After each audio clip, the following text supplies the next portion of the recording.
Super Supportive by Sleyca. Chapter 62. Home, Part 1. Alden was glad he'd been alone through it. Some things weren't meant to be shared.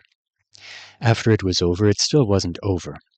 But eventually, in addition to the writhing agony of his battered authority as it tried to claw its way out of its new affixation, he became aware of the world around him. He was in a forest, lying on the ground beneath trees whose massive trunks towered above him like skyscrapers. Their bark was a brown so dark it was nearly black, and their size reminded Alden of redwoods, though he'd never seen one in person. Normally this place must have been in shadow, but right now the sun was directly overhead. It pierced through distant branches to shine right in Alden's eyes. He tried to lift an arm to shade his face and realized he couldn't. He was being held down by tree roots. That gave him an idea about where he was. "Okay," he said in a voice raw from screaming. "If you're not going to pull me under, can you let me go?" The roots weren't tight. He thought they'd been trying to help by keeping him from thrashing around. But he had seen them eat bodies recently, so he didn't feel comfortable with this situation.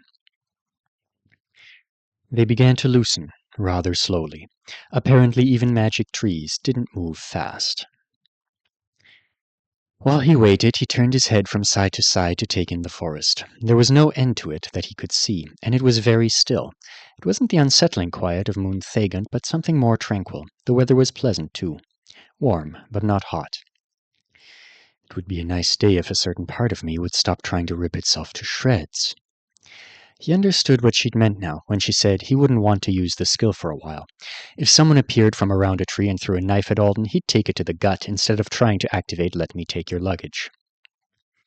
The bearer of all burdens, he corrected himself. Similar names. Very different scope and connotations. At least it has some gravitas. When he could, he sat up. To his own surprise, he felt all right, so he stood. Better than all right. Amazing. He walked around, stretching out his limbs and testing his muscles. He shouldn't have been surprised. Rororo had healed him, and then some. And even if the points he dropped into his physicality weren't huge, they didn't have to be for him to notice that he felt better than ever. Which was incongruous, since he also felt worse. Maybe Artonans developed two streams of consciousness so that they could process their authority sense separately from the others. It's kind of confusing. But his human brain was managing it without exploding, so that was something. He was so involved with his own suffering and his physical experimentation that it took a while for him to notice the total lack of interference or instruction from the system. He was wandering around on Artona 1 with no summoner, no destination, and no purpose. That was an unusual state of affairs. He thought his interface should be bothering him with tasks or timers, something like an incoming teleportation notification, or instructions to report to whomever was in charge of stray humans in the area. But it seemed to be leaving him to make his own decisions for now. That was obliging of it. Alden needed some space anyway. This is the first time in almost 7 months that I haven't been busy, in mortal danger, or both. He realized that he didn't even know who he was supposed to be right now. Not the Alden who tried to be mature and brave and unbreakable every second to keep himself and Kibby alive. That guy had been at the end of his rope for weeks anyway. He wouldn't have lasted much longer. But he also wasn't the Alden who'd left Earth behind for his first rabbit assignment. He could remember all of that person's anxieties, plans, and dreams. He knew that they had been his, but they felt distant. Not bad. Not even childish, just distant. If someone assigned him an elementary school essay right now, one of those "when I grow up I want to be" ones, he'd have no clue what to write. My "what I did over summer break" essay would be badass, though. He took a walk. The large blade-shaped fallen leaves were soft to his feet. He sprinted for a while. He did some push-ups. Everything really was in working order. Finally, he accepted the fact that things actually were going to move forward at his own pace for a change, and he sat down on top of a roof, the height and width of a park bench, to think. He stroked the aureate around his neck and tried to figure out next steps. He gave the mental command to activate the location feature on his interface, and winced as it sent a sharp needle prick through a minuscule part of his bound authority he'd never identified before. So even this much is going to sting. It was like he was a giant exposed nerve right now. A map appeared, and he gladly let it distract him. He was very far to the north on Artona One's biggest continent, and the largest of a few different places on the planet marked privately governed territory. If Alden's memory wasn't failing him, then in culture class back at the consulate, Instructor Paweek had said those were for special communities dedicated to land preservation, which had made him think of them as environmentally important parks or something. Unlike the maps he'd seen in class, though, this one was willing to enlighten him further. Privately governed territory, Night Rapport 1. I don't suppose I can get alternate translations for Night Rapport, can I? He asked aloud. He knew what the words meant literally, but he didn't quite understand what they were describing here. To his surprise, a small list appeared. Valorous Servants Community. Neighborhood of Honored Warriors.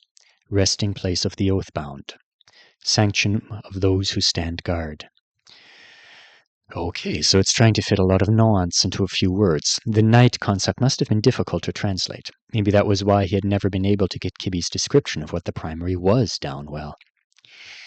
Anyway, this seemed to be a forest belonging to the knights. If Alden's sense of scale wasn't completely off, it looked like it was around the size of Illinois. He was right in the middle of it, and there were no symbols to indicate cities or landmarks. Where are the nearest people? He asked.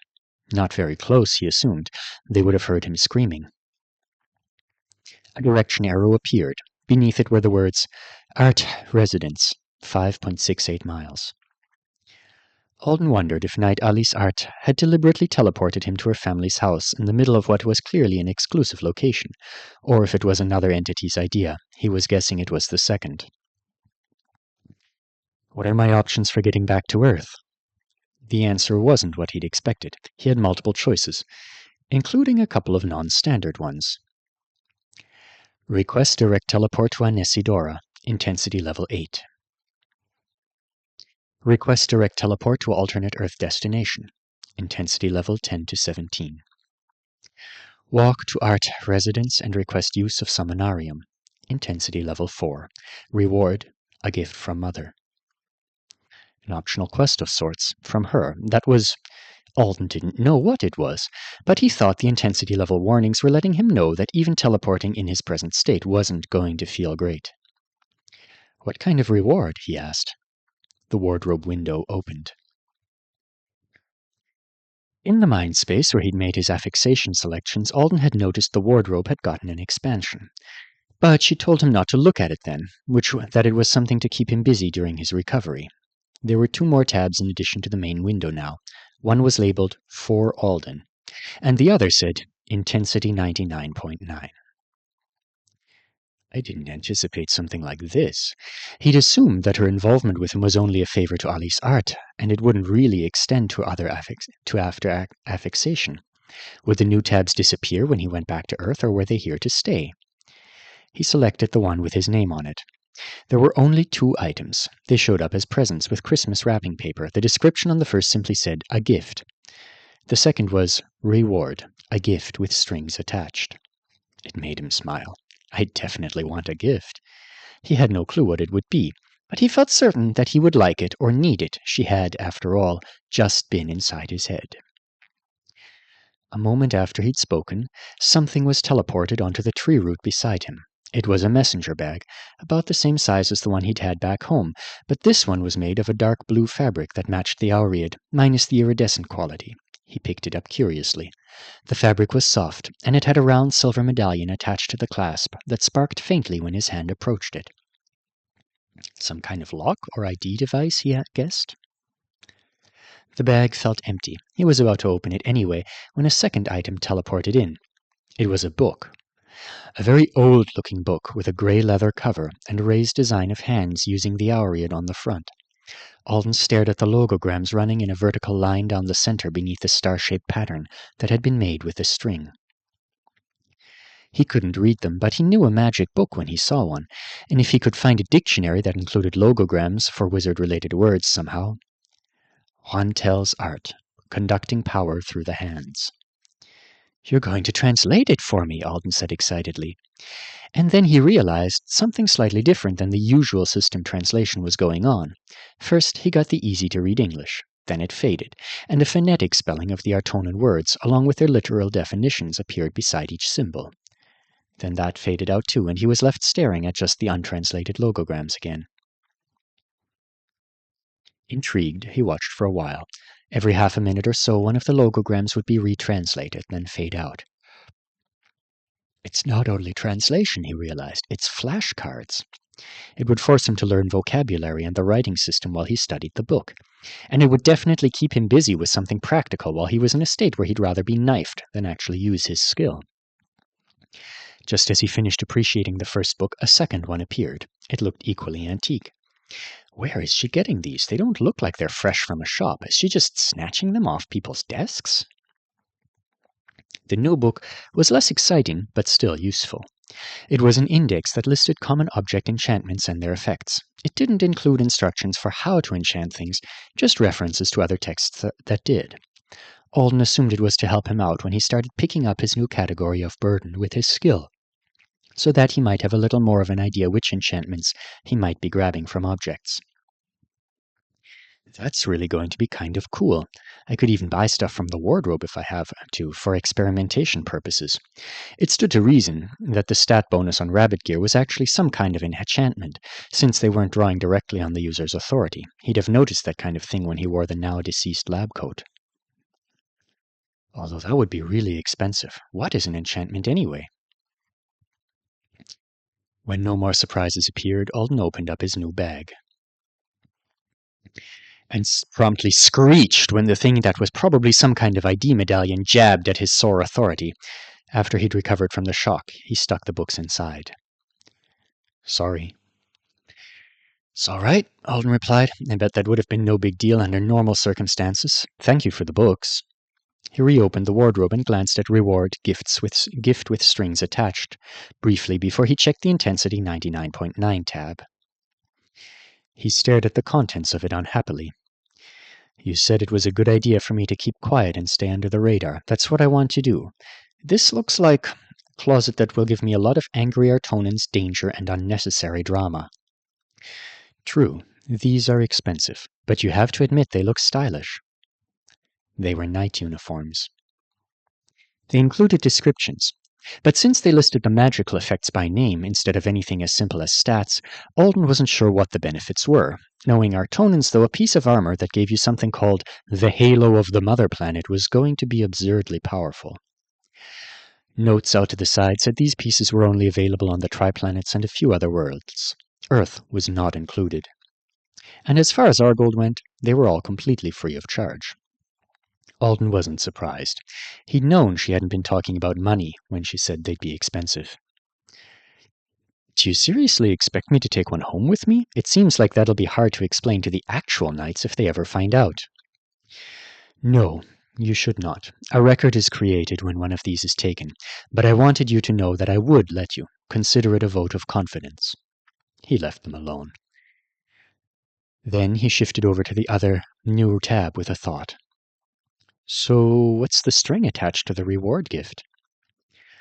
Only the one you've already seen, socialization. If you want it, then when you're ready to leave, go say hello and ask to use the summonarium. It wasn't like that was a hard request. But what are they going to think when I show up? Not that you are what you are. They will assume, correctly, that you were rerouted here so that they would be on hand to execute you if you turned into a chaos-generating monster during your repair session. Is that a thing that happens? Alden asked. Earth mentioned having to take extra precaution to prevent abominations, too. What the heck? It almost never happens these days, because everyone is careful about it. That's good, I suppose. What's in the present? It's a surprise. One far too extravagant to give to you for free no matter how charming you are. Help from me doesn't work like that. I get it, Alden said. I know you're not a genie. Thank you. After I've thought about it a little more, maybe. There was a pause. Stuart is home from college for his weekly study days. Ah, he got in, and got started. Months passing changes a lot. Did you want me to say hi to him specifically, or... Talk to whomever you like. Alden nodded. But he was upset you died, and you have seen the worst moment of his life, and you're carrying around a piece of his foot.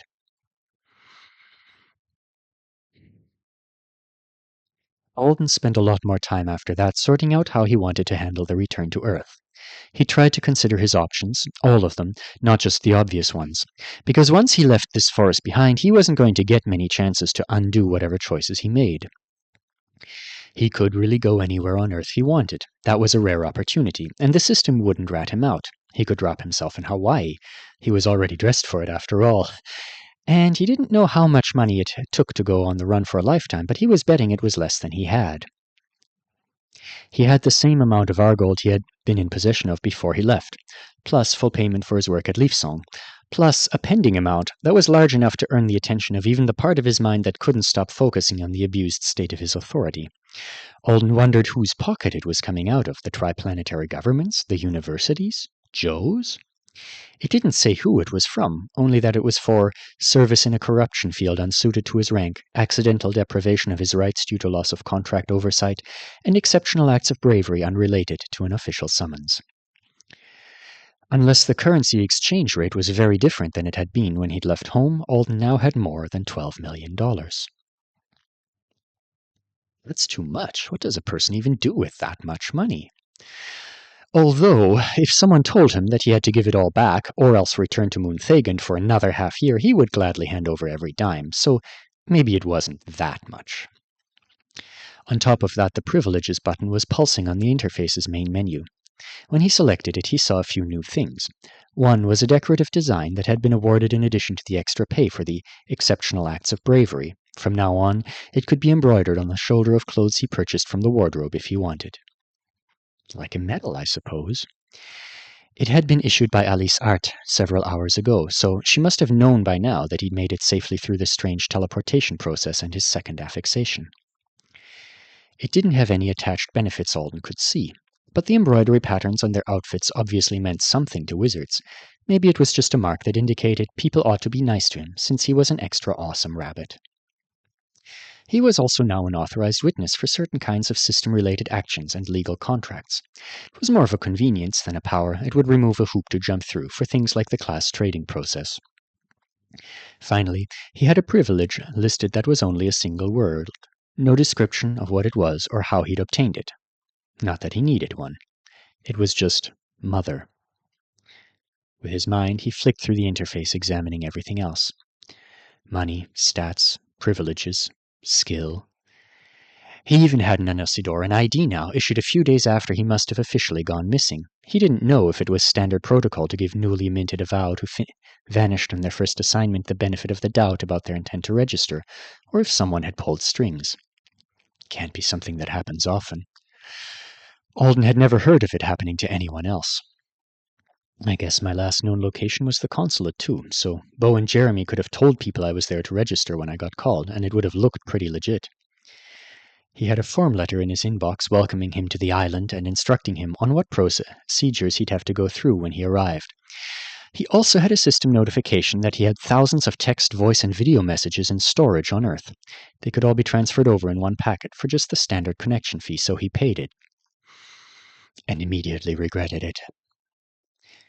His inbox turned into an emotional minefield. Connie, crying, had called him 12 times a day at first, then gradually fewer and fewer. And then the system had apparently switched him from missing to presumed dead at one point, and the calls had peaked in number, then tapered off again.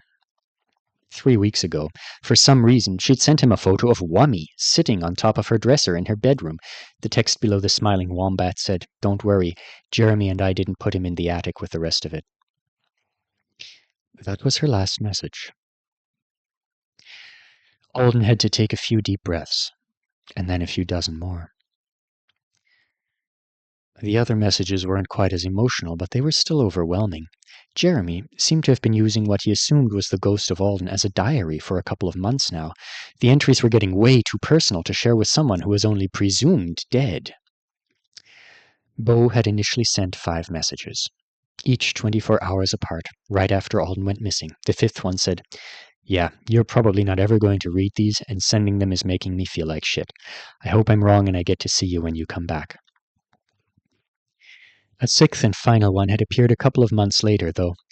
They had a thing for you at school today. You would have loathed it. Connie's fine. Jeremy is too, so's the cat. Gorgon is very alien, the same as always. The thing at school had been a large public memorial service, which was definitely not what he would have wanted for himself if anyone had ever asked him. They'd had one at his middle school for 2 girls who died in a car accident, and the event had been disturbing.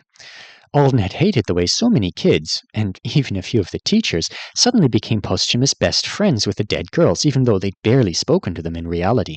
The number of fake criers had exceeded the actual mourners. Apparently, when you died as an avowed at 15, it was even worse. Alden had messages from classmates whose names he didn't know. More than a few of the videos had obviously been recorded not for Alden, but for posting on social media. They were incredibly insincere. A couple of them referred to entirely made-up events he had supposedly shared with the creators. It made him wonder what percentage of people were hiding the fact that they lacked a normal human conscience.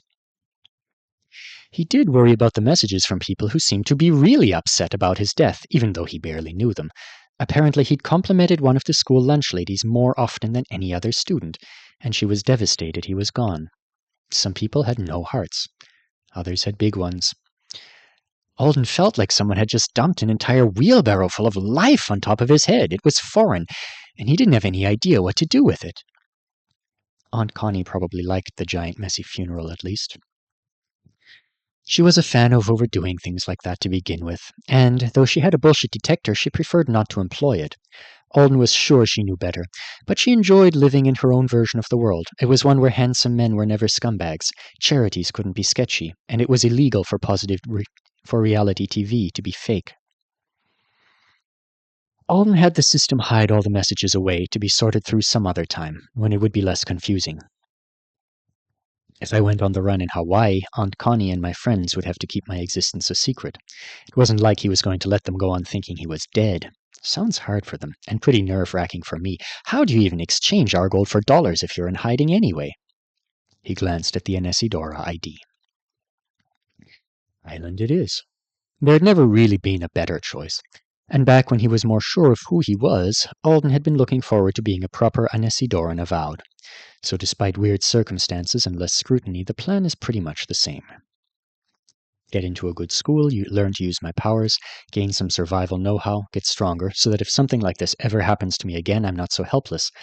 Figure the rest out from there when I'm not so burned out. Great, he said to the woods. So, now I just have to get myself to the right planet in the right way and get started. He was very tempted to just show up in the Chicago consulate. Pros: he could talk to Gorgon and make sure the alien was okay after the rite. Cons: he and Gorgon didn't actually have much to say to each other that could be said. It would just be a social visit, probably a brief one, because even if Alden pretended like he'd just been sent there because was the location he'd originally been summoned from, he couldn't very well act like he was ignorant of what he was supposed to be, where he was supposed to be when they'd given him a new ID and a welcome letter. If he openly wandered around Chicago for a while and visited home, he might get a pass for being a teenager coming out of a bad situation, or he might be banned from legally returning to the U.S. for family business and hero work. Not worth it. He made a decision, and shortly after it, his first phone call in a long time. A few seconds later, a woman appeared. She was wearing a flawlessly tailored dark green suit jacket with a rainbow-colored pin on the lapel that said Toronto, and she was standing between someone in long, glittery white sleeves and another person in grey camo. Alden couldn't see their faces, just their arms thrown over her shoulders. Over her head in the background, 2 curved glass buildings rose against a cloudless blue sky. Lights flashed. Someone said, "Smile, everyone!" The woman did not smile. Instead, she stared at Alden with her mouth hanging open slightly. He blinked, trying to process the scene. Then he exclaimed, "Miss Zhao, you didn't have to answer right in the middle of a photo shoot for your job." Clyde Zhao shook her head and ducked out from under her teammate's arms. "Kid, you're alive! Oh my god! I can wait and call back in a few minutes." "Are you crazy? Where are you? Are you hurt? What happened?" Alden saw the other heroes on the Toronto team asking her questions, and she waved them off with both arms. I'm fine, Alden said hastily. I'm not hurt. I just got stuck on a moon without a system for a while. There's nothing that urgent. We really can talk late. I'm not going to hang up on a dead person to have my picture taken! She was walking away from the group of superhumans. Alden was a little embarrassed. He'd only wanted to ask her a quick question. Thanks, he said. I'm going to be coming back to Earth, to Anesidora, probably in a few hours. I'm about to call my aunt and let her know I'm okay, but since I know she's going to be pretty shocked, I want to be able to tell her when we'd get to see each other in person. You haven't even called Connie yet? You know my aunt's first name? I know your blood type and where all your birthmarks are. She seemed to think that might help me locate you, in outer space, after you got eaten by a teleport cycle. Oh, Alden winced. I'm so sorry. You and I don't even really know each other, and I'm sure she probably drove you. I'm fine. Trust me. What do you need? She'd stopped walking in front of a large water feature. I wanted to tell Connie exactly when we could see each other face to face. I was hoping I could get her a teleportation pass to the island, but I don't know how to do that. There was no option for it on his interface. That's all? That's easy. She's your immediate family. It's basically just paperwork on the island's end of things that hasn't been done, because you haven't been living there. If you tell me exactly when you'll be arriving, I can make sure your aunt is waiting for you. It doesn't have to be... I'd rather not it be right away like that, Alden said. He needed more of a chance to get his head on straight. When I see her in person, I'd like to be clean and wearing normal clothes and being more normal than I feel right now. Is tomorrow okay? Of course, she examined him. You're wearing a very dirty tropical shirt, and you said you got stuck on a moon. With no system? Where are you again? I'm also barefoot and in wizard pants that don't fit. Artona 1. It's a long story. I'm really totally fine. Either you're lying or your definition of fine has gone way off kilter. Doesn't matter which right now. Just get yourself back home. Don't worry about your aunt. I'll make some calls right this second, and she'll be easy for you to teleport in when you're ready. And I'll look into your friends. They called me too. That might take a while longer to arrange, but anyway, I'll put some money in your account so you can pay for them. No! Alden almost shouted. I don't need money. She looked startled. They paid me for my time on the moon, he said. They paid me a lot. Her face split into a wide grin. Oh yeah? And I hear you were a rabbit. Congrats on the rare class. Right, she would know. What does a rabbit even get for being stuck on the triplanets for more than half a year? Well, I have $12 million now. She coughed. I'm serious. You know you don't have to answer rude questions like that. But I've never had $12 million before. It's really strange. I feel like I should tell people. Cly laughed. Rethink that one. At least as far as just announcing it out loud. Buy yourself a mansion or something and let them guess. Okay. You can pay for your own teleports, though. I can, Alden agreed. Put me on your priority contacts list. If I know someone's blood type, I should be able to phone them whenever I want. Sounds fair. When the call ended, he realized he was smiling. He had just talked to a human, his first in ages. It was nice. The talk that followed with Aunt Connie lasted a lot longer, and it involved a surprising amount of shouting from her about how he was living dangerously, which was out of character, and a lot of apologizing for being a terrible aunt, which was also out of character and unnecessary.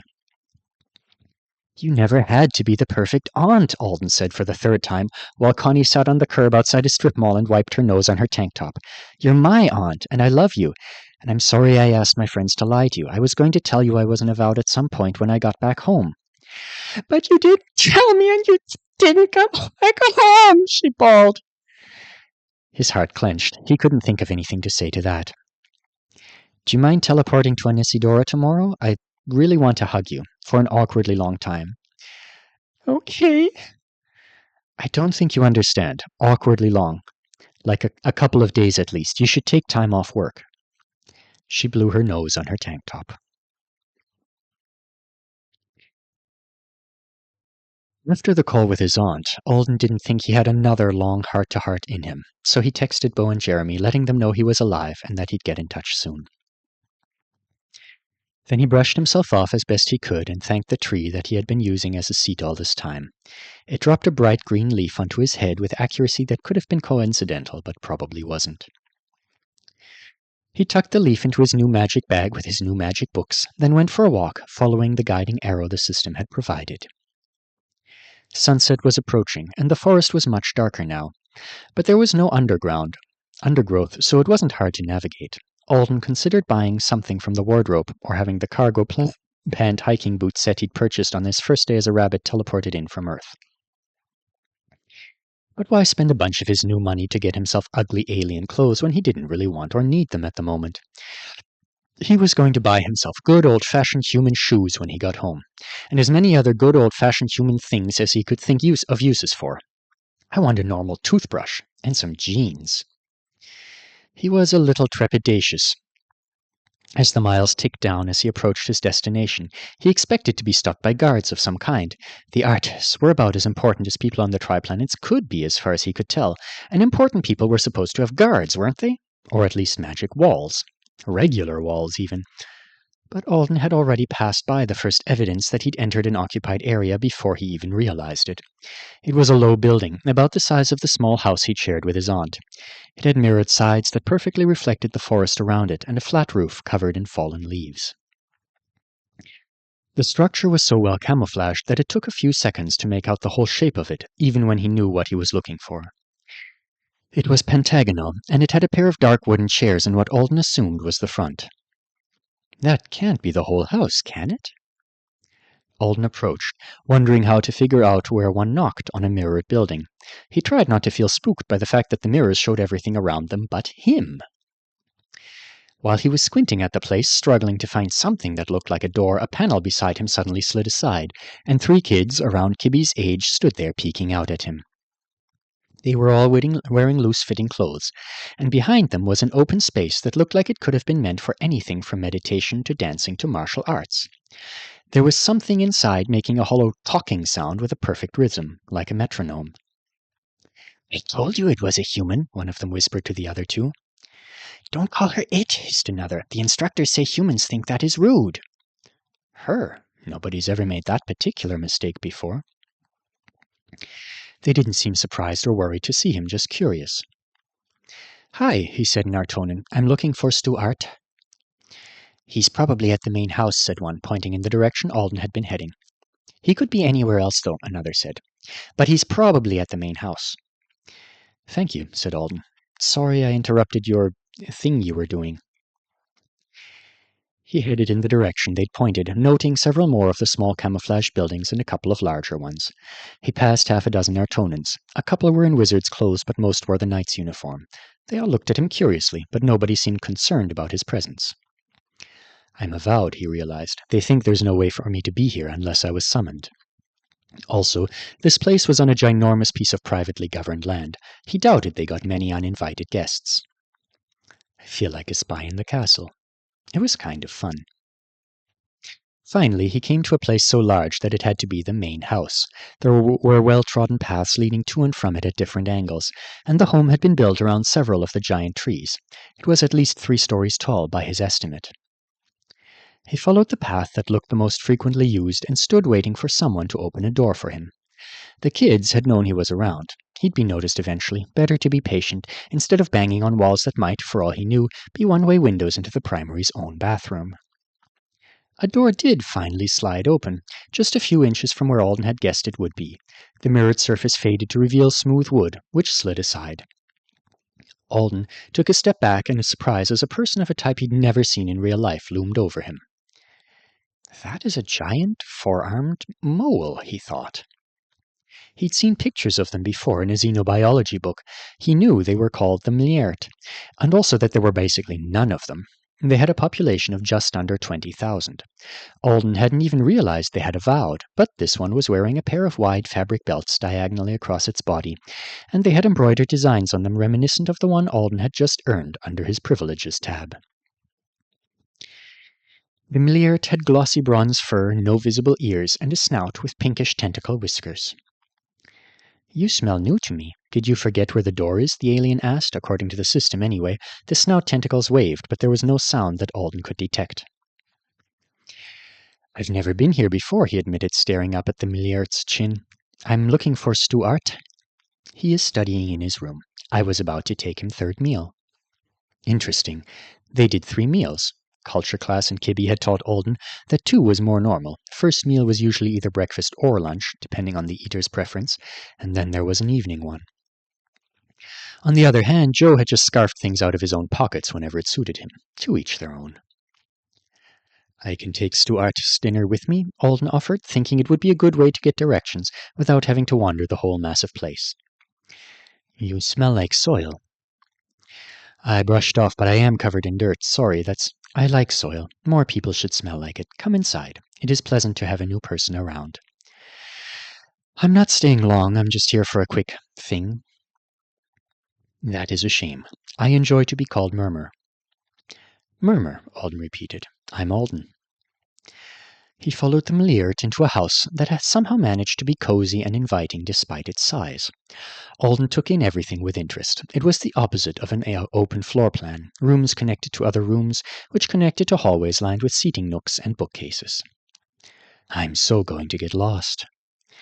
And there were really a lot of people in residence, wizards and knights everywhere, chatting in nooks or seated around tables in rooms with soft lighting and music. There were quite a few kids running around too, and a baby was crying somewhere. Somehow, despite the small rooms and the busyness, the house still clearly belonged to very rich people. It wasn't like there were tons of conspicuous jewels or gilded furniture, it was just that every spot Alden's eyes landed on was somehow too appealing. Armchairs snugged up against a fire pit made him long to sit down. The rugs were so plush he wanted to rub his face on them. In some places, candlelight, and who even used candles as serious light sources these days, reflected off of polished floors and wall panels mesmerizingly, and in other locations, windows were beginning to glow softly to replace the sun as twilight fell. Even the curtains seemed to be drawn exactly right in every single room. Alden had never paid attention to something like curtains before, and he felt way too welcome and relaxed for a spy. They must have someone with Taylor Environment come in monthly to tweak this place. There's no way it's this absurdly delightful through happenstance. Alden definitely didn't fit in.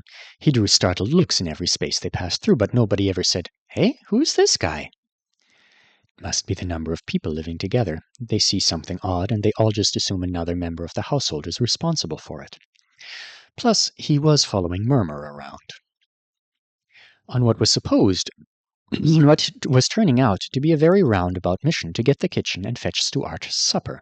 There was no way this was the fastest route, but the Meliert seemed to have a curious sort of purpose in wandering the entire ground floor of the building like this. It was like the point of it was to stop by in every single room. Alden thought Murmur was the housekeeper, maybe even the person who was making the environment so nice. They did stop to tidy scattered toys and discarded dishes on a couple of occasions, but the big alien also paused their trip through the house to grab a full-grown wizard out of a chair he'd just been napping in and hold him still while sniffing him thoroughly, and the guy just submitted to the treatment with a sigh. The wizard gave Alden a look as if to say, "Do you see what is happening to me?"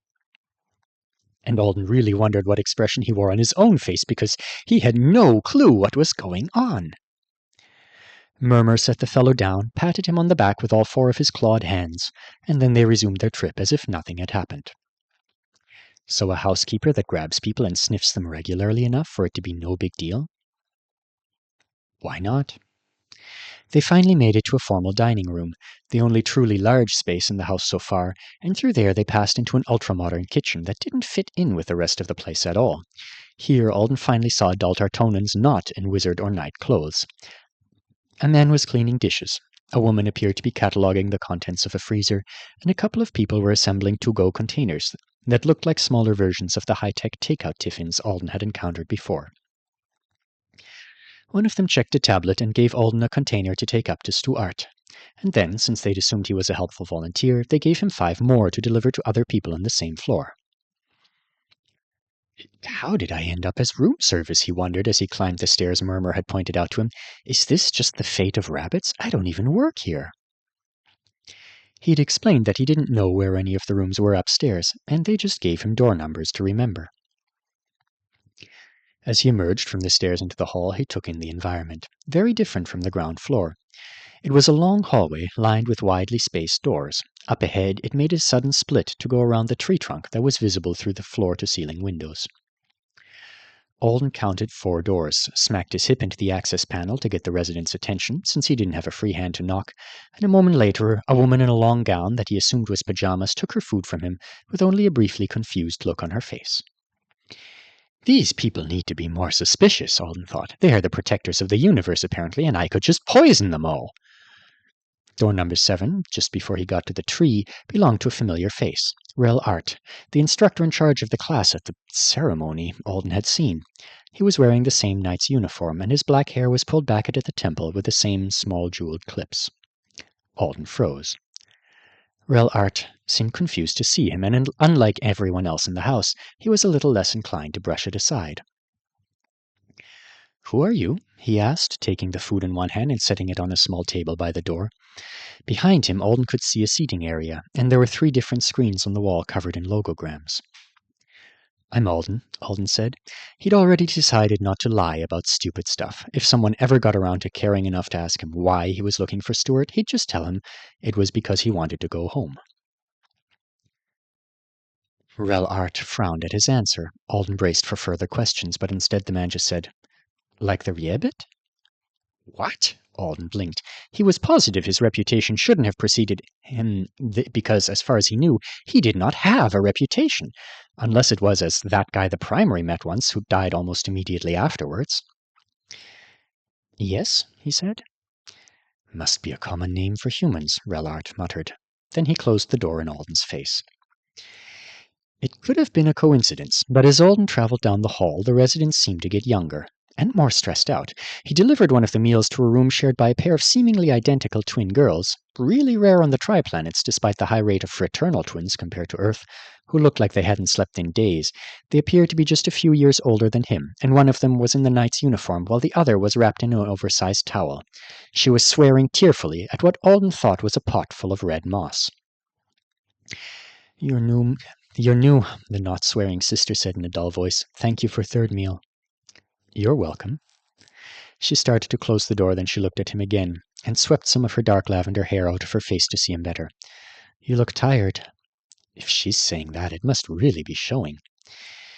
It wasn't that he was tired exactly. Physically, he still felt awesome. Mentally, he was really curious about this place and these people, and he was enjoying the diversion of being where he shouldn't. It was that the thing he'd been diverting himself from was starting to weigh on him too much. He felt fragile.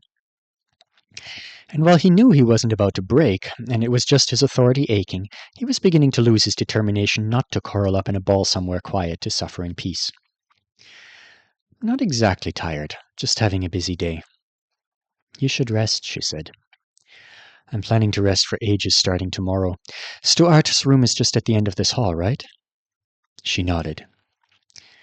"Just one more quest to complete," he thought, turning to go, "and then I get the present, and then I get to use the nice, pain-free summonarium, and then I get to go home."